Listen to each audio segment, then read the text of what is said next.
സംസ്ഥാനത്ത് മഴ വീണ്ടും ശക്തമാകുന്നു. വരുന്ന 5 ദിവസം മഴ തുടരുമെന്നാണ് കാലാവസ്ഥാ നിരീക്ഷണ കേന്ദ്രത്തിന്റെ മുന്നറിയിപ്പ്. ഇന്ന് 12 ജില്ലകളിൽ യെല്ലോ അലർട്ട്.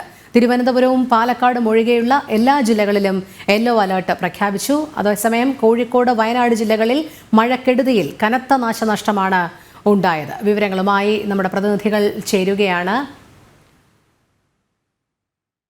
അർജുനിലേക്ക് പോകുന്നു. അർജുൻ, വടക്കൻ കേരളത്തിൽ അതിശക്തമായ മഴയാണ് രേഖപ്പെടുത്തിക്കൊണ്ടിരിക്കുന്നത്. നിലവിലെ സാഹചര്യം?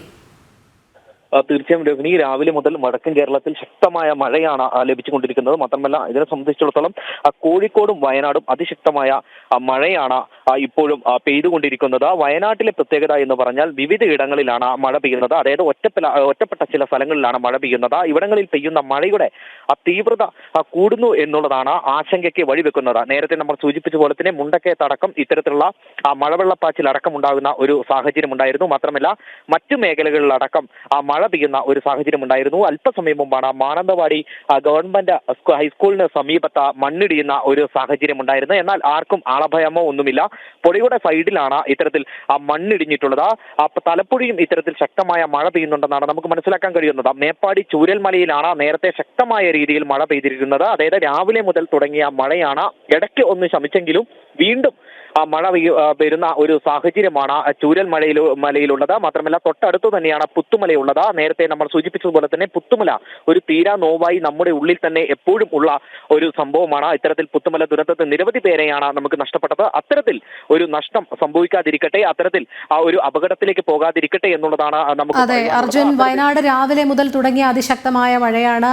വയനാട്ടിലെ 3 സ്കൂളുകൾക്ക് അവധി പ്രഖ്യാപിച്ചിട്ടുണ്ട്. അതോടൊപ്പം ജലനിരപ്പൊക്കെ ജലാശയങ്ങളിൽ ക്രമാതീതമായി ഉയരുന്നുമുണ്ട്. ഈ ദുരന്ത നിവാരണ അതോറിറ്റിയുടെ ഭാഗത്തു നിന്നും ആളുകളെ മാറ്റിപ്പാർപ്പിക്കുന്നത് അടക്കമുള്ള കാര്യങ്ങളിലേക്ക് കടന്നിട്ടുണ്ടോ? അത്തരത്തിലുള്ള ജാഗ്രതാ നിർദ്ദേശങ്ങളൊക്കെ നിലവിൽ എങ്ങനെയാണ് പ്രാവർത്തികമാക്കിക്കൊണ്ടിരിക്കുന്നത്? രോഹിണി, ജാഗ്രതാ നിർദ്ദേശം നേരത്തെ തന്നെ പുറപ്പെടുവിച്ചിട്ടുള്ളതാണ്. എന്നാൽ കാര്യമായ ഇടപെടൽ ഇല്ല എന്നുള്ളതാണ് നാട്ടുകാർ നേരത്തെ നമ്മളോട് ഒരാൾ ബൈറ്റ് തന്നാൽ പറഞ്ഞതും. അതായത് ചൂരൽമലയിൽ ഇത്തരത്തിലൊരു മണ്ണിടിച്ചിലുണ്ടായ അല്ലെങ്കിൽ മഴപ്പാച്ചിലുണ്ടായ മുണ്ടക്കൈ എന്ന് പറയുന്ന സ്ഥലത്തടക്കം ആളുകളെ മാറ്റിപ്പാർപ്പിക്കുന്നില്ല എന്നുള്ളതാണ് നമുക്ക് മനസ്സിലാക്കാൻ കഴിയുന്നത്. ആ ഒരു സാഹചര്യത്തിൽ ആളുകൾ സ്വയമേ മാറി താമസിക്കുന്നുണ്ടെന്നാണ് നമുക്ക് പറയുന്നത്. സ്ഥിരീകരിക്കാനാവാത്ത കാര്യങ്ങളാണ് എങ്കിൽ തന്നെയും നാട്ടുകാർ പറയുന്നതിന്റെ അടിസ്ഥാനത്തിലാണ് നമ്മൾ ഈ വിവരങ്ങൾ പറയുന്നത്. ഇത്തരത്തിൽ ജില്ലാ ഭരണകൂടം വലിയ രീതിയിൽ തന്നെ പ്രതിരോധം തീർക്കുന്നുണ്ടെങ്കിൽ തന്നെയും ഇത്തരത്തിൽ ചിലയിടങ്ങളിലേക്ക് ജില്ലാ ഭരണകൂടത്തിന് എത്തിപ്പെടാൻ സാധിക്കുന്നില്ല എന്നുള്ളതാണ് ഏറെ വസ്തുത. നേരത്തെ നമ്മൾ സൂചിപ്പിച്ചതുപോലെ തന്നെ ചില വനവാസി കോളനികളിലേക്ക് അല്ലെങ്കിൽ ആ ഏരിയകളിലേക്ക്, കാട് നിറഞ്ഞ പ്രദേശങ്ങളിലേക്ക് എത്തിപ്പെടാനുള്ള ചില ബുദ്ധിമുട്ടുകളുമുണ്ട്. നേരത്തെ രോഹിണി സൂചിപ്പിച്ചതുപോലെ തന്നെ ശക്തമായ മഴയാണ് ഇത്തരത്തിൽ വയനാട്ടിൽ ലഭിച്ചുകൊണ്ടിരിക്കുന്നത്. മാനന്തവാടിയിലടക്കം തലപ്പുഴയിലടക്കം ശക്തമായ മഴ ലഭിക്കുന്നു. മാത്രമല്ല, മുണ്ടക്കൈ ഭാഗത്തേക്കൊക്കെ വലിയ രീതിയിൽ ഉരുൾപൊട്ടൽ സാധ്യതയുള്ള പ്രദേശങ്ങളാണ്. അല്ലെങ്കിൽ ചൂരമല പ്രദേശങ്ങളിലൊക്കെ ഉരുൾപൊട്ടൽ സാധ്യത പ്രദേശങ്ങളാണ്. തലപ്പുഴ മക്കിമല എന്ന് പറയുന്ന സ്ഥലമുണ്ട്. ആ ഒരു മക്കിമലയിലും ഉരുൾപൊട്ടാനുള്ള സാധ്യത ഏറെയാണ്. വൈത്തിരിയിലും മഴ ശക്തമായി തന്നെ തുടരുകയാണ്. ഇത്തരത്തിൽ വിവിധ പ്രദേശങ്ങളിൽ ഒറ്റപ്പെട്ട ഇടങ്ങളിൽ മഴ തുടരുന്ന സാഹചര്യമാണുള്ളത്. മഴ കുറച്ചെങ്കിലും മാറി നിൽക്കുന്നത് ബത്തേരിയിൽ മാത്രമാണ്. ശരി അർജുൻ. കോഴിക്കോട് നിന്ന് ദിസ്ന സുരേഷും ചേരുകയാണ്. ദിസ്ന, കോഴിക്കോട് മലയോര മേഖലകളിലെല്ലാം കനത്ത മഴയാണ് പെയ്തുകൊണ്ടിരിക്കുന്നത്. അവിടെ നിന്നുള്ള വിവരങ്ങൾ? രോഹിണി സൂചിപ്പിച്ചതുപോലെ തന്നെ കോഴിക്കോട് ജില്ലയുടെ മലയോര മേഖലകളിൽ കനത്ത മഴ തന്നെയാണ് പെയ്തുകൊണ്ടിരിക്കുന്നത്. ചെമ്പുക്കടവ് പാലമൊക്കെ കരകവിഞ്ഞൊഴുകുന്ന ഒരു സാഹചര്യമാണ് നിലവിലുള്ളത്. അതോടൊപ്പം തന്നെ താമരശ്ശേരി, ഇരുവഴിഞ്ഞിപ്പുഴ എന്നീ മേഖലകളിലൊക്കെ തന്നെയും വലിയ രീതിയിലുള്ള നാശനഷ്ടം ഉണ്ടായി എന്ന് തന്നെയാണ് നമുക്ക് അറിയാൻ സാധിച്ചിട്ടുള്ളത്. ചെമ്പുക്കടവ് പാലം കരകവിഞ്ഞൊഴുകിയതോടുകൂടി തന്നെ ആ പ്രദേശത്തിന്റെ ഇരുവശത്തുമുള്ളവർക്ക് പുറത്തിറങ്ങാൻ കഴിയാത്ത ഒരു അവസ്ഥയാണ് എന്നാണ് നിലവിൽ നമുക്ക് അറിയാൻ സാധിച്ചിട്ടുള്ളത്. അതോടൊപ്പം തന്നെ ഈ പ്രദേശത്ത് മണ്ണിടിച്ചിൽ ഭീഷണിയും ഉണ്ട് എന്നാണ് നമുക്ക് അറിയാൻ സാധിച്ചിട്ടുള്ളത്. എന്തായാലും ഇപ്പോൾ മഴയുടെ ശക്തി കുറഞ്ഞിട്ടുണ്ട്. എന്നാലും വലിയ രീതിയിലുള്ള ഒരു മഴ തന്നെയായിരുന്നു മലയോര മേഖലയിൽ കഴിഞ്ഞ കുറച്ച് സമയമായി പെയ്തുകൊണ്ടിരിക്കുന്നത്. ഇന്നലെ രാത്രിയിലൊക്കെ തന്നെയും കനത്ത മഴയാണ് ഉണ്ടായിരുന്നത്. അതുപോലെ തന്നെ വലിയൊരു അതുപോലെ തന്നെ വലിയൊരു ഭരണകൂടത്തിന്റെ ഭാഗത്തു നിന്ന് ജാഗ്രതാ നിർദ്ദേശമൊക്കെ തന്നെയും പുറപ്പെടുവിച്ചിട്ടുണ്ട്. പ്രത്യേകിച്ച് കോഴിക്കോട് ജില്ലയുടെ മലയോര മേഖലകളിൽ ചില മണ്ണിടിച്ചിൽ ഭീഷണിയുള്ള പ്രദേശങ്ങളൊക്കെ തന്നെയുമുണ്ട്. അതോടൊപ്പം തന്നെ ഇരുവഴിഞ്ഞിപ്പുഴയൊക്കെ തന്നെയും കരകവിഞ്ഞൊഴുകുന്ന ഒരു സാധ്യതയാണ് നിലവിലുള്ളത്. അവിടുത്തെ പ്രദേശവാസികളോടൊക്കെ തന്നെയും ജാഗ്രതാ നിർദ്ദേശം പുറപ്പെടുവിച്ചിട്ടുണ്ട്. രോഹിണി. ശരി, ദിസ്ന തുടരുക. തിരുവനന്തപുരത്തെ സാഹചര്യം കൂടി പരിശോധിക്കേണ്ടതുണ്ട്. ശാലിനിയിലേക്ക് പോവുകയാണ്. ശാലിനി, തലസ്ഥാന ജില്ലയിൽ രാവിലെ മുതൽ തന്നെ അതിശക്തമായ മഴയാണ്, ഇടവിട്ടുള്ള ശക്തമായ മഴയാണ്, പലയിടത്തും വെള്ളക്കെട്ടും രൂപപ്പെട്ടിട്ടുണ്ട്.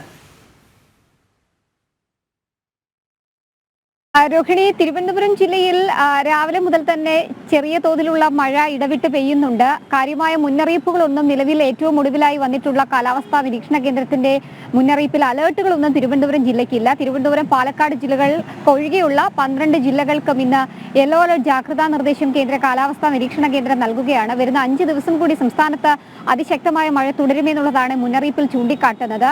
തിരുവനന്തപുരം ജില്ലയുടെ കിഴക്കൻ മലയോര മേഖലകളിലൊക്കെ തന്നെ ശക്തമായ മഴ കഴിഞ്ഞ രാത്രി മുതൽ ആരംഭിച്ചതാണ്. അത് ഈ മണിക്കൂറിലും തുടരുന്നുണ്ട് എന്നുള്ളതാണ് നെയ്യാറ്റിൻകര അടക്കമുള്ള മേഖലകളിൽ നിന്നും നമുക്ക് അറിയാൻ സാധിക്കുന്നത്. വ്യാപകമായ മഴക്കെടുതികളും ഈ മേഖലകളിൽ രൂക്ഷമാകുന്നുണ്ട്. ചില വീടുകളുടെ മുകളിലൊക്കെ തന്നെ മരം കടപുഴകി വീഴുന്നു. ഒപ്പം തന്നെ ചില പോസ്റ്റുകളൊക്കെ തന്നെ ഒടിഞ്ഞു വീഴുന്നതായിട്ടുള്ള റിപ്പോർട്ടുകൾ ഈ മേഖലകളിൽ നിന്ന് വന്നുകൊണ്ടിരിക്കുകയും ചെയ്യുന്നുണ്ട്. എന്തായാലും ജാഗ്രത തുടരണമെന്നുള്ളതാണ് കാലാവസ്ഥാ നിരീക്ഷണ കേന്ദ്രം അറിയിക്കുന്നത്. തെക്കൻ ഛത്തീസ്ഗഡിന് മുകളിലായി ഒരു ചക്രവാത ചുഴി നിലകൊള്ളുന്നുണ്ട്. ഇതും ഒപ്പം തന്നെ കേരളത്തിന്റെ വടക്കൻ തീരം മുതൽ ഗുജറാത്തിന്റെ തെക്കൻ തീരം വരെ ഒരു ന്യൂനമർദ്ദ പാത്തിയും നിലനിൽക്കുകയാണ്. ഇത് രണ്ടുമാണ് സംസ്ഥാനത്ത് മഴ ശക്തമാകാനുള്ള കാരണമായി കാലാവസ്ഥാ നിരീക്ഷണ കേന്ദ്രം ചൂണ്ടിക്കാട്ടുന്നത്. ജാഗ്രതാ മുന്നറിയിപ്പുകളും സംസ്ഥാന ദുരന്ത നിവാരണ അതോറിറ്റിക്കൊപ്പം കേന്ദ്ര കാലാവസ്ഥാ നിരീക്ഷണ കേന്ദ്രവും നൽകുകയാണ്. മണിക്കൂറിൽ 50 മുതൽ 55 കിലോമീറ്റർ വരെ വേഗത്തിൽ അതിശക്തമായ കാറ്റ് വീശാനുള്ള സാധ്യതയും കാലാവസ്ഥാ നിരീക്ഷണ കേന്ദ്രം നൽകുകയാണ്. അതുകൊണ്ട് തന്നെ തീരദേശ മേഖലകളിലും മലയോര മേഖലകളിലും ഒക്കെ തന്നെ താമസിക്കുന്നവർ ജാഗ്രത പാലിക്കണം. സുരക്ഷിതമല്ലാത്ത വീടുകളിൽ താമസിക്കുന്നവർ സുരക്ഷിത കേന്ദ്രങ്ങളിലേക്ക് മാറണം എന്നൊരു മുന്നറിയിപ്പ് കൂടി ഈ ജില്ലാ ദുരന്ത നിവാരണ അതോറിറ്റികൾ നൽകുന്നുണ്ട്. തീരദേശ മേഖലകളിൽ അതീവ ജാഗ്രതാ നിർദ്ദേശം നൽകുകയാണ്. ഉയർന്ന തിരമാലയ്ക്കൊക്കെ തന്നെ സാധ്യതയുള്ളതിനാൽ അത്തരം മേഖലകളിൽ താമസിക്കുന്നവർ ജാഗ്രത തുടരണം എന്നുള്ള മുന്നറിയിപ്പ് കൂടിയുണ്ട്. മത്സ്യബന്ധനത്തിന് കേരള, ലക്ഷദ്വീപ്, കർണാടക തീരങ്ങളിൽ പൂർണ്ണമായും വിലക്ക് ഏർപ്പെടുത്തിയിട്ടുണ്ട്. ഒരു കാരണവശാലും മത്സ്യബന്ധന യാനങ്ങളുമായി കടലിൽ ഇറങ്ങരുത്. വിനോദസഞ്ചാരത്തിനും കടലിൽ ഇറങ്ങിയുള്ള വിനോദസഞ്ചാരം പരമാവധി ഒഴിവാക്കണം എന്നുള്ള മുന്നറിയിപ്പ് കൂടി ഈ മണിക്കൂറിൽ നിൽക്കുകയാണ്. എന്തായാലും അതിശക്തമായ മഴ വരും മണിക്കൂറിൽ ഉണ്ടാകുമെന്നുള്ളതാണ് നമുക്കിപ്പോൾ ഏറ്റവും ഒടുവിലായി വന്നിട്ടുള്ള മുന്നറിയിപ്പിൽ പറയാൻ സാധിക്കുക. ഒപ്പം കാര്യമായ ഓറഞ്ച് അലർട്ട് മുന്നറിയിപ്പുകൾ നിലവിൽ ഈ ഒരു ജില്ലയ്ക്കും നൽകിയിട്ടില്ല. ഉച്ചയോടുകൂടി വരുന്ന അലർട്ടുകളിൽ കാര്യമായ മാറ്റങ്ങൾ ഉണ്ടാകാനുള്ള സാധ്യതകൾ കൂടിയുണ്ട്. എന്തായാലും അതീവ ജാഗ്രത തുടരണമെന്നുള്ളതാണ് ജില്ലാ ദുരന്ത നിവാരണ അതോറിറ്റികൾ, ജില്ലാ ഭരണകൂടങ്ങൾ, സംസ്ഥാന ദുരന്ത നിവാരണ അതോറിറ്റി, ഒപ്പം തന്നെ കേന്ദ്ര കാലാവസ്ഥാ നിരീക്ഷണ കേന്ദ്രവും നൽകുന്ന മുന്നറിയിപ്പിൽ ചൂണ്ടിക്കാട്ടുന്നത്.